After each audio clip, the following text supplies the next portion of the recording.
locked on. It's underwater. Let's go see what the fireplace looks like.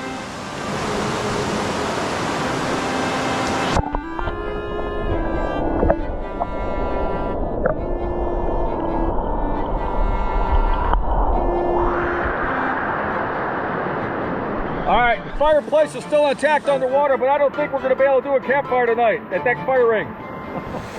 Well, the campfire ring is back. The water has receded. But holy smokes, we're going to start that bad boy up later and get it back in operation.